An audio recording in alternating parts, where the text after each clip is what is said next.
Hello, guys. Good morning, and welcome to our morning market update here. It's Monday morning. It's July 31st. It's the last day of the month, and we're going to see some potential volatility because we're going to see some hedge fund rebalancing, some institutional side rebalancing as well of their book, and potentially could lead to some sell side pressure. However, it's a quiet Monday, and another scenario is that we don't do anything. We stay range bound. So get ready to trade the ranges, but expect the breakout to happen as well, and follow order flow to find out which one of the two scenarios will play out. We teach our order flow concepts in the Trade Pro Academy Day Trader Pro course. It includes 10 videos with really in-depth information and very sophisticated tools to analyze order flow and to catch opportunities based on that information. Check it out. Have a look at it. All right. In today's markets, Asia, Japan's down 0.2%. Hong Kong's up 1.3%. Okay. So China up 0.6% and India up 0.6% as well. So Asian markets start a little bit on the stronger side, and that spills over to Europe, but on a slight way. Okay. So London's up 0.3%. Paris is flat. Frankfurt's up 0.2%. Futures in the S&P 500, the Dow is up 0.2%. S&P's up 0.3%. Nasdaq's up 0.2%. And crude oil's down 0.1% to 49.64 after trading above $50 temporarily in the Globex overnight session. All right, 10-year Treasury yield flat at 2.28%. Today's economic numbers include Chicago PMI at 945. They sometimes can make a splash in the market. More often than not, it's a number that comes out and it stays within the expected range and doesn't cause too much movement.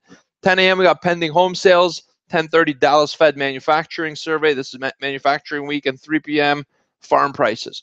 All right, so we have a quiet economic agenda to start with. Not a lot of high impact, heavy hitting events, but that's going to start to pick up as of Wednesday this week. So another slow start week in the summer market after a nice sell-off last week. Let's see if the bulls could pick up the slack here and try to rally the market back up near the highs. We did a really big expose, a really big piece this weekend on volatility and how low volatility markets can change at any moment's notice and how you could take advantage of that. If you want to check it out, sign up. The video is still available for the next 3 weeks. It's a really nice presentation on low volatility. Today I want to talk to you about the oil trade. Okay, I want to spend 5 to 6 minutes to tell you about oil because oil's back to about $50 a barrel after trading as low as $42, and I think now is the best opportunity rather to get in on the short side and give it a shot to the downside. I'll explain why. All right. In the past week, 2 weeks, we've seen some really big inventory draws. We know that in the oil prices, we have an oversupplied market. So we had an oversupplied market. OPEC sat down with all the producing nations that are part of OPEC and decided to cut production. Why is that? Less supply means higher price ultimately. Now, I think the real problem with oil is something that a lot of traders have kind of just forgotten about. They've forgotten how basic economics works. There's two factors to the equation. One is oversupply. The other one's lower demand. And there isn't much you could do if demand for oil is decreasing. Okay, we're all driving more fuel-efficient vehicles. All these jobs that are lost to the U.S. that haven't recovered, these full-time workers that have lost jobs are working 2 part-time jobs, are driving less for leisure, more for just business and work purposes. All right, so we're starting to see a decrease in demand for oil. The International Energy Agency, the IEA, always says, oh, it's going to pick up, it's going to pick up. We haven't seen it pick up for the last few years. And the forecast is for demand to continue to the downside. That's the problem. That's the key and core problem with oil. Now, let me tell you a few other things here. All right. These OPEC producing nations agreed to production cuts. All right. They said, hey, look, if you're an OPEC, we need you to come to the table, sit with us, and agree to cut your production so we can maintain the integrity of oil price. We don't want the prices to sink lower. Well, the IEA just did a study and said 7 of its 11 countries are not complying with production cuts. They haven't cut enough to hold their end of the bargain. So who's left holding the torch? Well, Saudi Arabia. Saudi Arabia has done the majority of the cuts. They've led the way in OPEC. They're very aggressive. Now, have you ever wondered why the heck is a nation that produces the majority of its national revenue so aggressive in cutting oil production? What's in it for them? They're literally squeezing out their own profits and giving up their market share to countries like Iraq, all right, who's selling all the oil that Saudi Arabia isn't, and Saudi Arabia is losing on that potential revenue. Have you ever wondered, well, what's in it for Saudi Arabia? They're acting a little suspicious. And the answer to that is, I'll tell you in a moment, all right?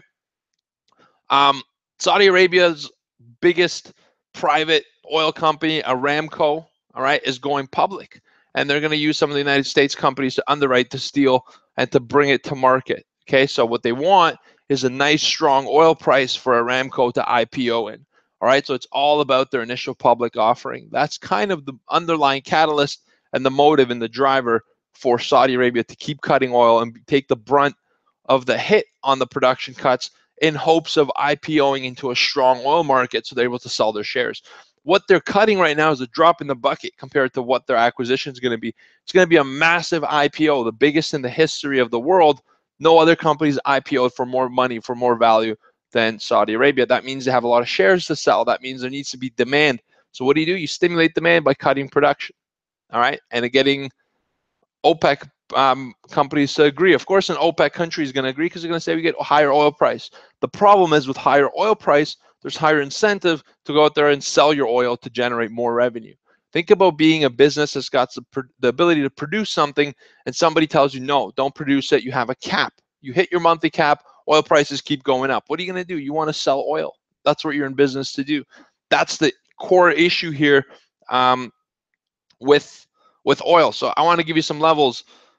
There's a rumor right now, by the way, that OPEC will be sitting at the table August 7th to 8th. They're going to meet to talk about the lack of conformity to the production cuts. In 2018, they're expected to withdraw completely or try to get out of this production cut arrangement without shocking the oil market. So this is a temporary measure that the oil's factored in as a long play. 50-10 in oil is a really big resistance level. We're now trading right against the 200-day moving average.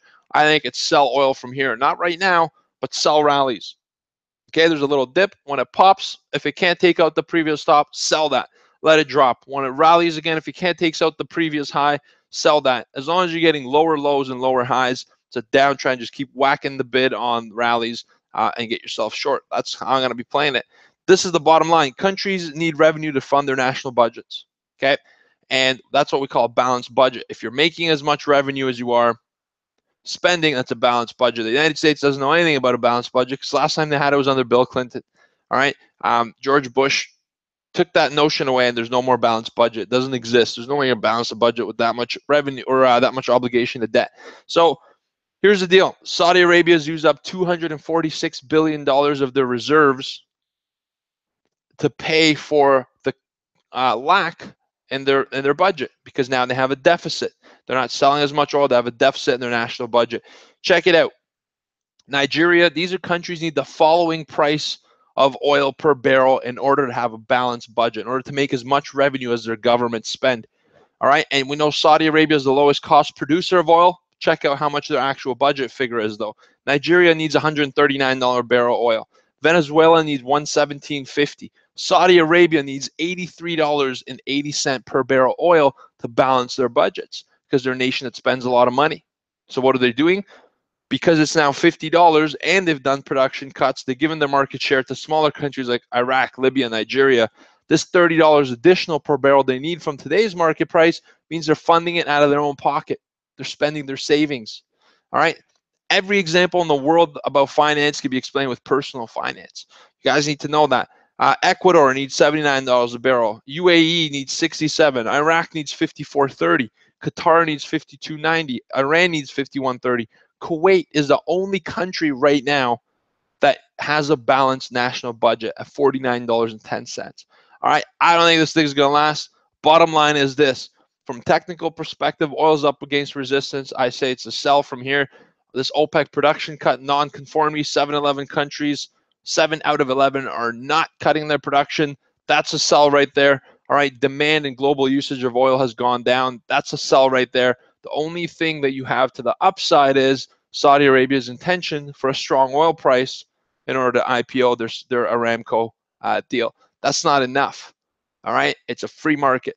OPEC can only jawbone and manipulate prices so much before traders take control of them. So watch these 50-10s, watch the 200-day moving average.